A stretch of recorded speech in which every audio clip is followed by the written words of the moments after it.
Alright guys, there's a lot of disinformation out there, and I want to do an honest why glocks suck video. There's a lot of guys, oh, they're the greatest thing ever, they're the most reliable thing, blah blah blah. And then there's a lot of 1911 guys going, oh, they suck because they're made in Austria and they're plastic. Well, neither party knows what they're talking about. It's like a bunch of Democrats and Republicans. They're all idiots. Glocks in the US are made by Glock USA, and they're made in Georgia. Most of your 1911 clones are made overseas. So that whole theory is irrelevant. As far as the plastic frames go, personally I don't like them. You can't customize them. You can't fix them. You can't modify them. You can do stimpling on the grips, but they look like crap. That's just my personal opinion. The fact of the matter is, a Glock barrel is unsupported, and if you can Google it and look up Glock unsupported chamber, and they're getting better and better. So all these Glock enthusiasts since the 80s have been saying that there's no problem. However, they're slowly correcting the problem. So maybe someday we'll have a useful Glock. Until then, what I'm talking about is if you look inside a gun, this shiny spot right there is your feed ramp. That's where your bullets scoot up for the magazine to get in the chamber. On a Glock, on a 1911, that's part of the frame. On a Glock, that's part of the barrel. Well, they do that to keep the overall package shorter. So instead of having about a 3/8 inch feed ramp here, it's actually in the barrel. So the whole frame of the gun is smaller. The problem with an unsupported feed ramp is we gotta have a little lesson in case formation here. Here's a cutaway 50 BMG, just because it's big and easy to look at. This is the head of your case. This is referred to as the web. This is the head and the web is the strongest parts of the case. And as you can see, the brass slowly tapers down smaller and smaller until it gets to the mouth. Well, on a supported chamber, this is all the way in like that. On an unsupported chamber, the ramp is at the back of the barrel. So when this is in there, it's like that, because this is the ramp. There's nothing under this. So when you release a 40, you're looking at about 35,000 psi inside a plastic gun. What happens with an unsupported chamber, what happens is they bulge. Here's a 40. It's nickel, so it's kind of hard to see. I actually wrote Glock. It's got a little arrow on it. Written out of memory, sorry. It's got a Glock, a little arrow written on it, so I didn't throw it away. Well, there's a bulge right about there, and I got a 45 that's brass, a little easier to pick up. See a huge bulge right here? If you look really carefully, come on, focus. It's actually starting to crack. It's kind of blurry, but that little black line right there, it's starting to crack.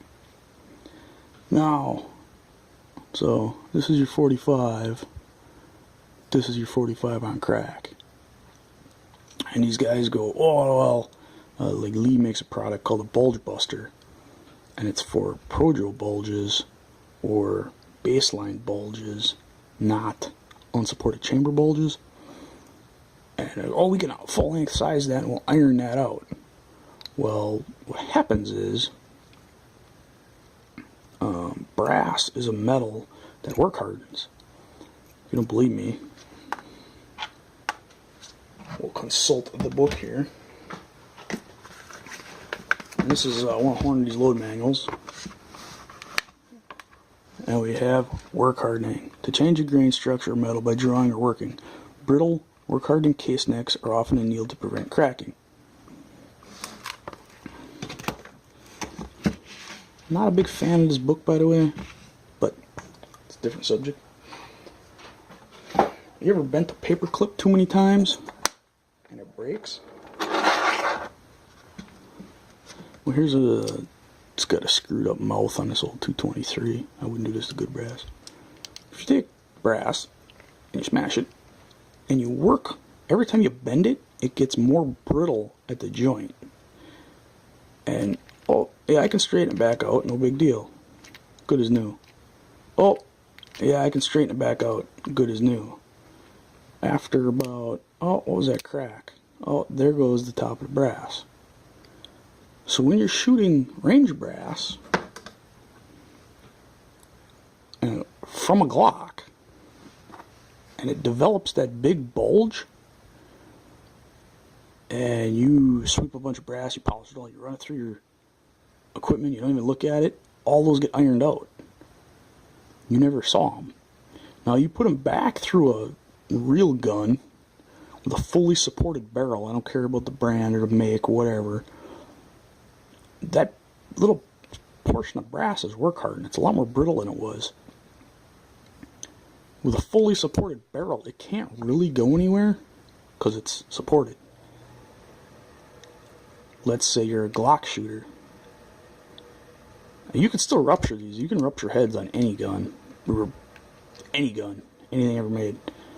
However, you put this back in a Glock. Maybe that bulge from the first time ends up on top. Nothing happens, you're fine. Maybe the bulge ends up on the side. Nothing happens, you're fine. Maybe it happens back in the unsupported part. Well, now it's brittle, now it just blew out again. You resize it, push it back. Didn't see it. Third, fourth time down the road, you dump 35,000 psi on this little brittle piece and there's nothing under it. Nothing but plastic. If that lets go, you just turned your gun into a hand grenade. And that Glock that saved you a couple of bucks because it was plastic blew up and took your hand off. Go on Google, search blown up Glocks, you'll see what I'm talking about. And everybody goes, oh, well, they're a great gun. Law enforcement uses them, blah, blah, blah. Law enforcement doesn't shoot reloaded ammo. If you're a serious shooter, other than law enforcement or military, you will shoot as much as you can afford. Unless you're reloading your own ammo, you're just wasting money. The price of ammo these days, that's ridiculous. So to practice as much as possible, you have to be as efficient as possible, which means reloading. So you can't be a serious shooter and own a Glock. You can't do it. And what's really ironic is if you look in most, unless you have tons of money to throw away and you just like burning $1 bills, but if you look in load manuals down here, it says, this is for a 40 Smith Wesson, data is intended for firearms with barrels which fully support the cartridge in the chamber. Use of this data, which does not fully support the cartridge, may result in bulge cases, rupture cases, head separation, or other conditions which may result in damage to the firearm and or result in injury or death to the shooter or bystander. No, that's just Hodgson, powder company. I don't know what they know about anything. So, we'll go to the new edition of Lee Modern Reloading. And the number one thing it says here is, do not use reloads in a Glock or similar guns with chambers that do not fully support the cartridge due to the intrusion of the feed ramp. So I'm not full of crap making this up, as much as Glock lovers would like you to believe. And totally off the subject why Glocks suck, but the United States Marines Special Forces units just ordered 12,000 custom-built 1911s. Not Glocks, not Berettas, not Smith MMPs. Oh, excuse me, 12,000 custom-built 1911s in 45. I don't know why, but if I was going to pay $22 million for custom tooling to have custom guns built to my specification with an unlimited budget, Yeah, maybe they know something you don't. The other, while I'm ranting here, big 1911 qualm with reliability issues, that this was custom built by me. It ain't pretty, but it goes bang every time, I promise. Is 1911s were developed in, what, about 1906, put into service in, 1911, which was 100 some odd years ago. 100 years ago, gun parts were all completely hand fit. Nothing was stamped and slapped in a gun. Nothing was just cast and slapped in a gun. Every single piece was hand fit. So on some of these cheap knockoffs, they're not hand fit. With a Glock or an M&P, there's no such thing as a knockoff Glock. It's either a Glock or it's not. There's nobody else repopping Glocks. With 1911, there's about 200 companies making them and making parts for them. So unless that original attention to detail was carried out in not only the fabrication of the parts, but the assembly and the hand fitting of the parts, it's not going to work, because it was not designed around those tolerances. I've actually got the spec sheet. I should look it up. I believe, I don't know, I don't want to lie to you. I can actually look up what the plus or minus tolerances on these are, and they're close. I know the sear on the trigger is 20 thousandths off the top of my head, and I think that's like plus or minus 1, maybe 1 thou. But that's why. And people are like, oh, they're modular, I can buy all these accessories through wherever and slap it together. No, you can't.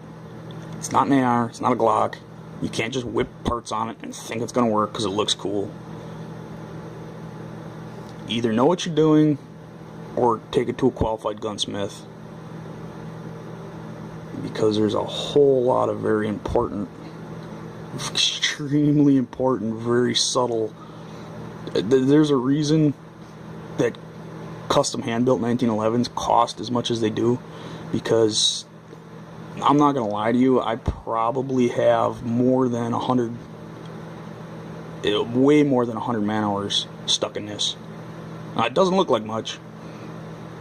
It's a Rock Island lower on a Sarco upper, a Swenson barrel. It's a Frankenstein. It's got some Colt parts in it. It's got some Kimber parts in it. It's got some Wilson parts in it.